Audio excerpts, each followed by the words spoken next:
కొంతమంది జర్నలిస్టులు, కొన్ని యూట్యూబ్ ఛానళ్లు ఇంకా కేసీఆర్ను పనిగట్టుకొని విమర్శలు చేస్తున్నాయి. కేసీఆర్ ప్రతిపక్షంలో ఉన్నా వదలడం లేదంటున్నారు. అధికారంలో ఉన్న కాంగ్రెస్ను వెనుకొసుకొస్తున్నారు అంటున్నారు. అవును, నిజమే. కేసీఆర్ పై విమర్శల వెల్లువ కొనసాగుతుంది. కేసీఆర్ విజన్ ఉన్న నాయకుడే, సందేహం లేదు. కేసీఆర్ విజన్లో చొరబడ్డ అవినీతిపైనే విమర్శలు కొనసాగుతున్నాయి. కోలుకోలేని ఆర్థిక దోపిడీ జరిగింది. ఆర్థిక వ్యవస్థను చిన్నాభిన్నం చేశారు. ఎవరు కాదన్నా ఇదే నిజం. కేసీఆర్ ఒక మాట చెప్పారు, గుమ్మి నిండా వడ్లుండాలే, గూటాలలో బిడ్డలుండాలంటే ఎట్లా కుదురుతుందన్నారు. గుమ్మి నిండా వడ్లు ఒడిసినాయి, గూటాలలో తెలంగాణ బిడ్డలు కాలేదు. మరి ఎవరి బిడ్డలు గూటాలలో అయినరో ప్రజలకు తెలుసు. 10 ఏళ్లు అధికారంలో ఉన్న కేసీఆర్ 10 జిల్లాలను 33 జిల్లాలను చేశారు. లక్షల కోట్ల అభివృద్ధి జరిగిందని చెప్పుకుంటున్నారు.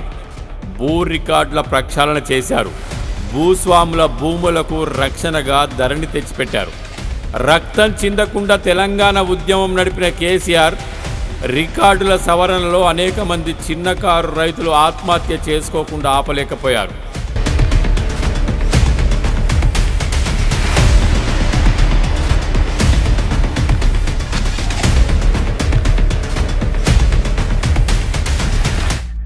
పోనీ ధరణి మేలు చేసిందా అంటే అది లేదు.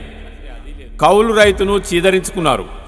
ఒక్క మాటలో చెప్పాలంటే అభివృద్ధి పేరుతో రాష్ట్ర సంపదను ధ్వంసం చేశారన్నది కళ్ళ ముందు కనబడుతున్న దృశ్యం. దుబారా, విచ్చలవిడితనం, అహంకారం రాష్ట్ర ప్రజల సహనాన్ని పరీక్షించాయి. పరిపాలనలో వర్గదోపిడి పరాకాష్ఠకు చేరింది.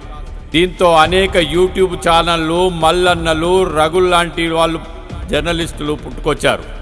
ప్రభుత్వం చేసిన దారుణాలు కళ్ళ కట్టినట్టు చూపించడంతో ప్రజాదరణ పొందారు. వీళ్లను అణిచివేసే కార్యక్రమం చేసిన కేసీఆర్ ప్రజల మద్దతు కోల్పోతూ వచ్చారు. ఇక్కడ మనం ఒకటి గుర్తుపెట్టుకోవాలి, కాంగ్రెస్ మీద నమ్మకంతో కాదు, బీఆర్ఎస్ మీద వ్యతిరేకంతో కాంగ్రెస్ అధికారంలోకి వచ్చింది. రాష్ట్రంలో ఇంకో ప్రాంతీయ పార్టీ ఉండి ఉంటే ఖచ్చితంగా అధికారంలోకి వస్తుండేది. కాంగ్రెస్ది 9 నెలల పాలన. ఆ నాయకులు ఇంకా కుర్చీ సదురుకుంటున్నామంటున్నారు.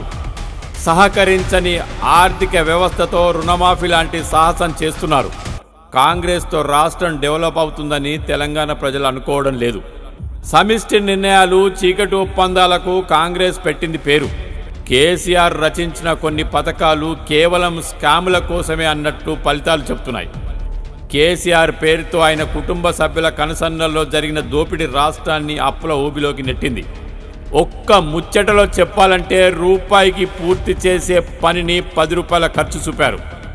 రాష్ట్ర ప్రజలకు పావుల మేలు జరిగితే 75 పైసలు దోపిడీ కిందే పోయింది. దోపిడీకి గురిగాని పథకమే లేదు. అందులో నుంచి మచ్చుకు కొన్ని పథకాలు చూద్దాం.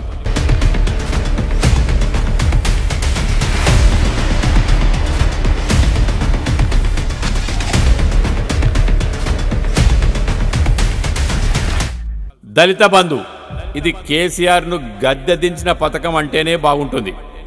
ఆగస్టు 2021 యాదాద్రి జిల్లా వాసాలమరి గ్రామం నుంచి ఈ దళిత బంధు పథకాన్ని ప్రారంభించారు.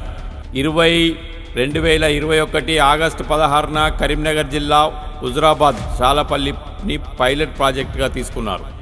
ఈటెల రాజేందర్ను రాజకీయ సమాధి చేయడం కోసం కేసీఆర్ ఈగోకు వెళ్లి తయారు చేసిన పథకం ఇది. దళితుల బాగు కోసం కాదనేది అందరికీ తెలియదు. దీని అమలులో తేలిపోయింది. దేశంలోనే అతిపెద్ద నగదు బదిలీ పథకం. అనేక పరిణామాల తర్వాత రాష్ట్రం మొత్తం దళిత బంధు అమలు చేయాల్సి వచ్చింది. నియోజకవర్గంలో 100 మంది చొప్పున జాబితా తయారు చేసిన ఎమ్మెల్యేలు, మంత్రులు గ్రామాల్లో తీవ్ర వ్యతిరేకత మొదలైంది. అర్హుల ఎంపికలో అత్యంత దుర్మార్గంగా వ్యవహరించారు. ఇందులో బీఆర్ఎస్ సెకండ్ క్యాడర్, మంత్రుల పిఏలు, ఎమ్మెల్యేల పిఏలు, బ్రోకర్లు, కొంతమంది ఎమ్మెల్యేలు 10 లక్షలను 7-3 లక్షల నిష్పత్తిలో నగదు బదిలీ జరిగిందనేది జగమెరిగిన సత్యం. దీంతో బీఆర్ఎస్ పై వ్యతిరేకత కాంగ్రెస్కు సానుకూలంగా మారింది.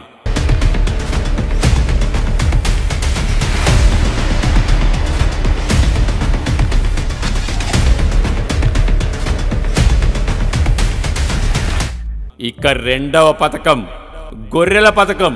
ఇది గొర్రెల పథకం అనడం కన్నా గోవింద పథకం అంటేనే బాగుంటుంది.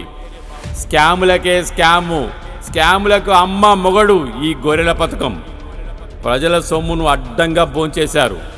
ఇది నేను చెప్పడం లేదు, కాగ్ నివేదికలో బట్టబయలైన నిజాలు.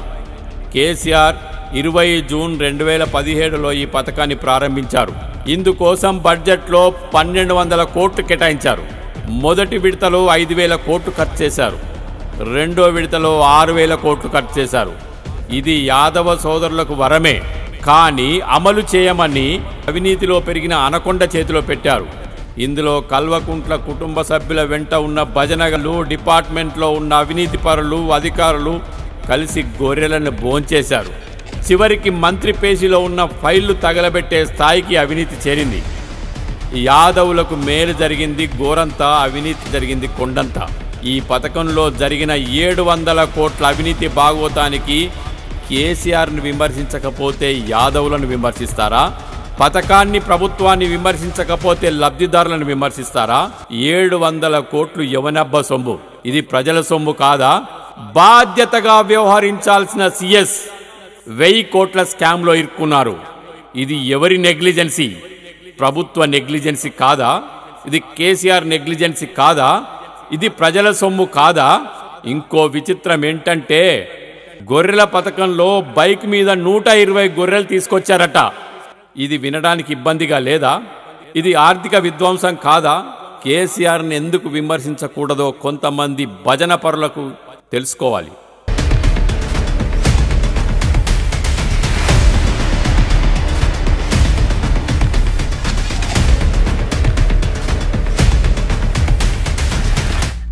రెండో పథకం బతుకమ్మ చీరలు. రాష్ట్రంలో 18 సంవత్సరాలు నిండిన ఆడబిడ్డలందరికీ తెలంగాణ ప్రభుత్వం కానుకగా 2017 సంవత్సరంలో పథకం ప్రారంభించారు. రాష్ట్రంలోని అన్ని మతాలకు చెందిన మహిళలకు చీరల పంపిణీ చేశారు. ఈ పథకం ముఖ్య ఉద్దేశం చీరల పంపిణీ కాకుండా చేనేత కార్మికునికి ఒక్కొక్కరికి నెలకు 20,000 రూపాయల లబ్ధి ఒనెవూరే విధంగా ఈ పథకాన్ని రూపొందించారు. 225 రకాలతో 90 లక్షల బతుకమ్మ చీరలు పంపిణీ చేశారు.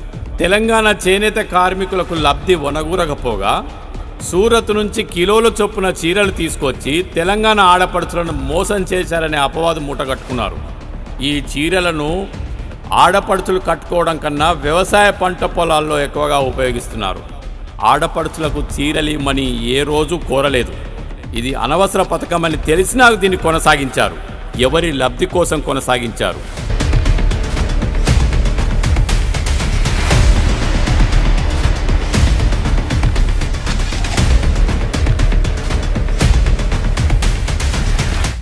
మరో పథకము అత్యంత ముఖ్యమైంది.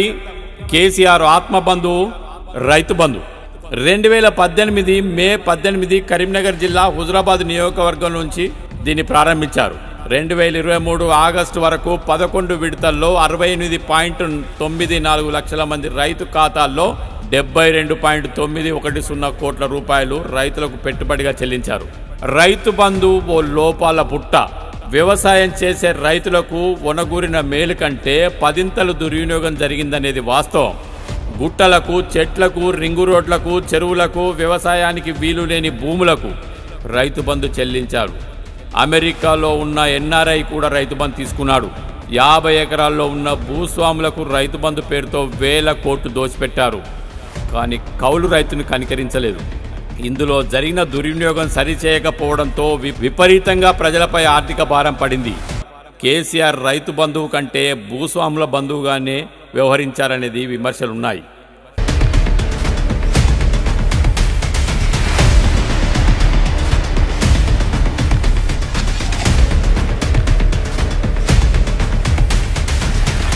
కేసీఆర్ బ్రేక్ఫాస్ట్ పథకం. ఈ పథకం 2023 అక్టోబర్ 6న ప్రారంభించారు. రాష్ట్రంలోని అన్ని ప్రభుత్వ పాఠశాలల విద్యార్థులకు బ్రేక్ఫాస్ట్ పెట్టాలనేది ఈ పథకం ముఖ్య ఉద్దేశం. కేవలం పథకం ప్రారంభం కోసం దాదాపు 60 కోట్ల వరకు ఖర్చు చేశారు.